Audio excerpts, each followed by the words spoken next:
A while ago I made a video about Yakuza 3 and its importance in the overall narrative of the Yakuza series. It's about how family and true genuine connection can heal and bring peace to lost individuals. It's the game where Kiryu is most at peace because of the environment he is in at morning glory. The role he takes as a father as he imparts warmth to the orphans and they do to him. Yakuza is a series about family. Like the first game is basically about a man who loses his family from the corruption of his figurative brother and the passing of his adopted father and potential life partner Yumi, but still carries on because of one small girl.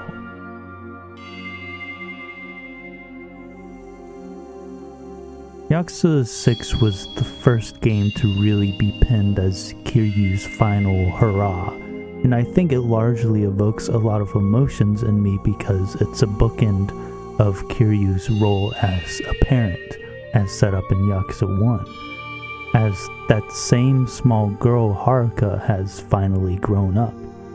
Yakuza 6 is largely about the series as we know it coming to its twilight, the sun setting on an era.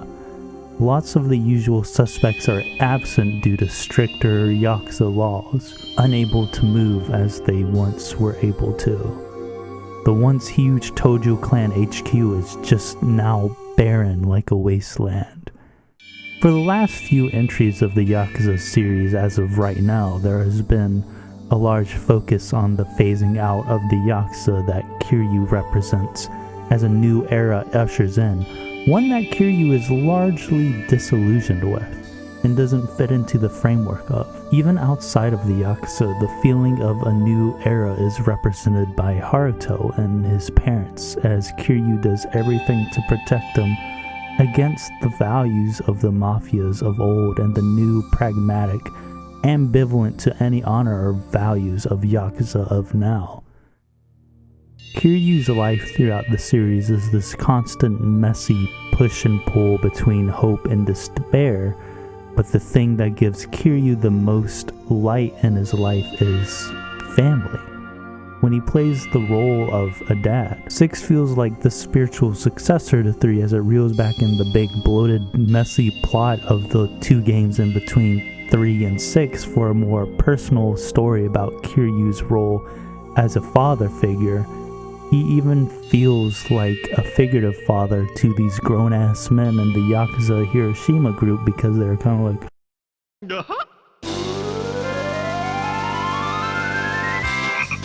But he's not the only father figure in this game, as this is a game about fathers. He collides with the like of Toru Hirose, Takumi Someya, and Heizo Iwami. These guys are all complicated dads. Hirose acts as a father to the Hirose family after killing their parents, like another dad we know in the Yakuza series. He is a very warm figure to everyone when he was acting like the patriarch, but cold when he is forced into his role as an assassin to his father figure, Heizo Iwami. Iwami is the shittiest dad, having manipulated Hirose and killing him when Hirose goes, actually, I'm gonna be a good dad and not kill my basically adopted children, and also neglect his own son who has serious daddy issues, to the point of becoming the representation of the new cold pragmatic Yakuza era in an attempt to show up his dad. This pettiness is why Kiryu's Iwami no butcher line is so raw, cause that shit digs deep, bro. Someya is the douchiest of douches, a seemingly picture-perfect icon of the new pragmatic era of Yakuza, shown by the fact that he doesn't even have tattoos that bear out his soul, but it shows he has more honor than the likes of Iwami with the way he tried to make up for the mistakes he made with the mother of his child, by treating their daughter with as much respect and love as he can, and sacrificing his life for them and entrusting her as daughter to a man who will do right by her. By the end, with all these dads, we know that the role of a dad is complicated. They're all imperfect, which Kiryu acknowledges in his letter to Daigo, who he admits he felt like a father to but didn't do enough for, despite the responsibilities he dropped onto Daigo and how much Daigo tried to live up to those just for Kiryu. But Kiryu did do a lot better than he thought, as we see in Yakuza Zero's sub-story with little baby Daigo. He corrects Daigo from becoming like Daigo's actual father, Sohei, who we all know is a walking human turd. And just look at how mature Daigo is now. He's one of the more wiser characters in the series. I think Yakuza 6 illustrates the weight and responsibility of being a parent, the importance to the child and the parent, the little sparks of warmth Kiryu shares with Haruto walking the coziest, most homey town of the series in Onomichi, and the nearly unspoken warmth between Kiryu and Haruka, because if you've been following the series up to this point, we know the significance of the relationship to the point any small gesture holds an Acme iron's worth of weight.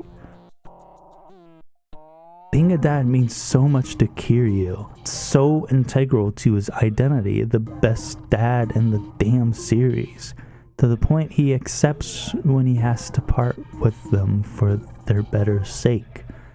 The very final scene of Yakuza 6 is a contender for my favorite in the series.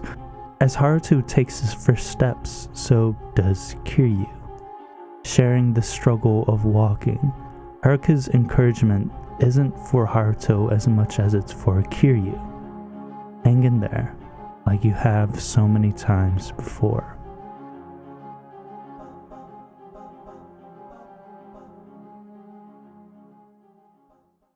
Anyways, yeah, Yakuza 6 is amazing and one of the series' best games, as it represents a melancholic twilight of the series as we know it.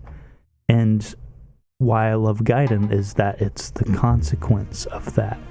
Kiryu is stripped of his identity, and what makes it even worse is that he's complicit in it. His bullheaded Roro fight the power attitude isn't nearly as effective as it used to be, as the Daidoji have him properly chained down. He insists that the man known as Kiryu Kazuma is gone, but at the same time he contradicts himself by sticking with the values that define Kiryu Kazuma, not killing even when the Daidoji demands him to, and also assisting Akame with their quests, quite a few of which require him to stare back at his own past, like a specter still looming around. He defends the image of Ryuji Goda, one of Kiryu's most prominent foils and reflections. He once again defends the bond Kazuma had with him despite his shortcomings. In the main story, he is even forced to fight in these interpretations of Yakuza history that lack any of the heart and nuance that he knows they had. Kiryu is trying to erase his name, but these specters of the past keep on holding on, the Watase family hunting him down. The conflict Kiryu is presented with teaming up with the Yakuza and getting his old life, or not doing that, is compelling because we know Kiryu wants to see the kids again, obviously. Kiryu is like any human being, valuing any source of connection that he can, saving Hanawa out of his good morals, but mostly because he is the only connection that he has had in this new life.